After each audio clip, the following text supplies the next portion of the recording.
Olá, meu irmão, minha irmã, seja bem-vindo ao nosso canal Nossa Fé Católica. E hoje, nesse dia 23 de janeiro de 2024, nós iremos aproveitar o Evangelho do dia para esclarecer uma questão que muitas pessoas ficam em dúvida quando leem o Evangelho deste dia. Então, o Evangelho de hoje é aquele que está em São Marcos, capítulo 3, dos versículos 31 a 35. Diz assim: Chegaram sua mãe e seus irmãos, e estando do lado de fora, mandaram chamá-lo. Ora, a multidão estava sentada ao redor dele, e disseram-lhe: Tua mãe e teus irmãos estão aí fora e te procuram. Ele respondeu-lhes: Quem é minha mãe e quem são meus irmãos? E correndo o olhar sobre a multidão que estava sentada ao redor dele, disse: Eis aqui minha mãe e meus irmãos. Aquele que faz a vontade de Deus, esse é meu irmão, minha irmã e minha mãe. Palavra da salvação. Glória a vós, Senhor. Então, meus irmãos, muitas pessoas ficam em dúvida quando leem esse evangelho porque encontram ali a palavra irmãos. Então, Jesus estava ali ensinando, estava dentro de uma casa e algumas pessoas disseram para ele: Olha, Senhor, a tua mãe e teus irmãos estão aí fora te esperando, né? Estão te chamando. E é interessante porque a palavra irmãos aqui, no idioma original, não significa exatamente a mesma coisa que significa para nós. Hoje, em português, por exemplo, nós temos muitas palavras para designar as pessoas da nossa família. Então, a gente tem a palavra irmão, irmã, primo, prima, tio, tia, sobrinho, sobrinha, cunhada, sogra e etc. A gente tem muitas palavras para designar pessoas da família, certo?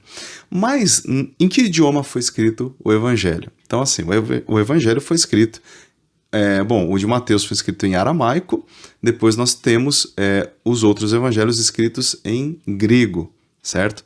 Ou seja, a língua original não é, portanto, o português, né? Então, quando a gente lê em português, causa uma certa estranheza, principalmente para nós católicos, quando nós lemos que alguém disse, então, que Nossa Senhora estava lá fora e também estavam os irmãos de Jesus, as irmãs e irmãos de Jesus estavam lá. Mas aqui, então, a gente precisa entender que no idioma original, a gente sabe que, por exemplo, a palavra irmão, naquela época, no original, a palavra ar, né, é A-H, se pronuncia ar. Essa palavra, ela servia para designar todos os parentes, né? Então ela significava, digamos assim, irmãos, numa tradução ao pé da letra, mas essa palavra, ela designava todas as pessoas da família, né? Então, se eu tenho lá a minha sobrinha, por exemplo, eu poderia dizer que ela é minha ar, ou seja, irmã, porque ela faz parte da minha família. Então não significa que é irmão, como por exemplo eu tenho meu irmão mesmo, né? O Rodrigo, meu irmão. Então, não é nesse sentido apenas. A palavra ar, ela é muito mais ampla. Então ela serve para significar os primos, por exemplo. É interessante. Então, quando a gente lê e não tem esse conhecimento, a gente lê em português, a gente já acha que, então, pronto. Então tá aí, ó, a prova de que Nossa Senhora teve mais filhos, de que Jesus não era o filho único. Então, é uma falta de conhecimento, certo? Se nós pegarmos passagens do Antigo Testamento, nós vamos ver essa palavra aparecendo várias vezes no hebraico. A palavra ar, que vem do hebraico, não é? Então a gente vê muitas vezes aparecendo em outras situações em que as pessoas não são irmãs exatamente, né? Sobrinho, não tinha a palavra sobrinho, então usava a palavra ar para dizer que era parente, né?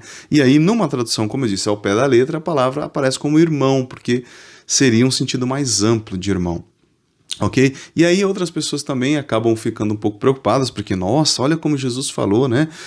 Quem é minha mãe? Quem são meus irmãos? E aí ele diz, vocês são meus irmãos, vocês são minha mãe, porque todo aquele que faz a vontade do Pai, então esse é o meu irmão, minha mãe, minha irmã. Aqui, quando você lê, fala, nossa, Jesus falou meio pesado, meio desrespeitoso. As pessoas falam isso, mas na verdade não, meus irmãos. Se nós lermos com boa vontade essa passagem, se nós lermos com um mínimo de coração aberto, a gente vai entender claramente que Nosso Senhor apenas aproveitou a ocasião daquela fala para poder então dizer que todas as pessoas, todos aqueles que fazem a vontade do Pai são da sua família também, fazem parte da sua família. Todos nós somos da família de Jesus. Isso não significa que Maria não era mãe dele. Não tem nem sentido dizer isso. Bom, ele apenas aproveitou a ocasião para dizer, para nos colocar também dentro da sua família, né? Mas, olha que coisa interessante, se aquele que faz a vontade de Deus é a mãe de Jesus, imaginem a Virgem Maria, que realmente foi a mãe, que é a mãe de Jesus mesmo. Não apenas no sentido espiritual, mas também no sentido carnal. Imagine ela, o quanto ela não era obediente, a mulher mais obediente que já pisou nesta terra, a mulher mais obediente a Deus, a mais humilde e a mais obediente. Então, é claro que Jesus, se ele tivesse desrespeitado a sua mãe, se ele tivesse de alguma forma banido a sua mãe, né? Não, na verdade quem é minha mãe são vocês. Se Jesus tivesse feito isso mesmo, vamos combinar que então ele teria desrespeitado um mandamento que ele mesmo deu. Como Deus, porque Jesus é Deus, então se ele mesmo deu o mandamento de honrar o pai e a mãe, se ele tivesse menosprezado sua mãe, ele mesmo estaria cumprindo, o que é impossível, porque se ele é Deus, ele vai cumprir tudo, ele é perfeito, não é? Ele é o primeiro que vai fazer isso. Portanto, quando as pessoas atacam a nossa fé católica e dizem que não, que Jesus menosprezou sua mãe, não, porque Maria teve mais filhos e tal, isso é tudo uma bobagem, é falta de conhecimento, as pessoas não sabem, elas acham que a Bíblia foi escrita em língua portuguesa, né? E não, a Bíblia foi escrita em hebraico, que era um idioma bastante limitado já, o aramaico, que era mais limitado ainda, e grego. Agora, nosso português, hoje nós temos milhares e milhares de palavras para designar as coisas, na época não tinha. Tá? Então acho que fica claro aqui. Tá? Óbvio, Nossa Senhora não teve mais filhos. Não teve. Quando Jesus estava no alto da cruz, quando Nossa Senhora estava lá no alto da cruz, ora, Nossa Senhora estava lá aos pés da cruz, do lado dele estava São João. Jesus entregou Maria para São João. Claro, cada um de nós estava simbolizado ali em São João. Mãe, esse aqui é o teu filho. Mulher, esse aqui é o teu filho. Filha, essa aqui é a tua mãe. Nós estávamos, Jesus estava entregando a Nossa Senhora como nossa mãe. Agora, se Jesus tivesse outros irmãos, porque ele seria o mais velho, né? Ele é o primogênito. Onde estariam esses outros irmãos? Por que então que São João vai levar Maria para casa dele para cuidar dela? Ué, ele não teria outros irmãos para cuidar? Tá vendo? É só pensar um pouquinho. A própria razão nos explica essas coisas. É simples de entender. Então, finalmente, resumindo.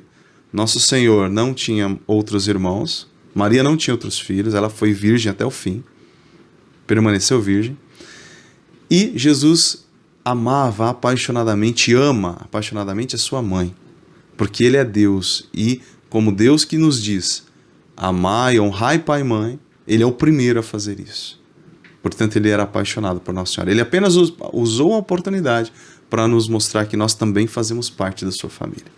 Amém? Meu irmão, se você não é inscrito no canal, se inscreva, deixa aqui um comentário, tá bom? Deixa mesmo, escreva aqui, aproveite que você está aí, escreve aí um comentário para a gente poder saber a sua opinião também sobre isso, ok? Que nosso Senhor nos abençoe em nome do Pai, do Filho e do Espírito Santo. Amém? Fique com Deus, até o nosso próximo vídeo.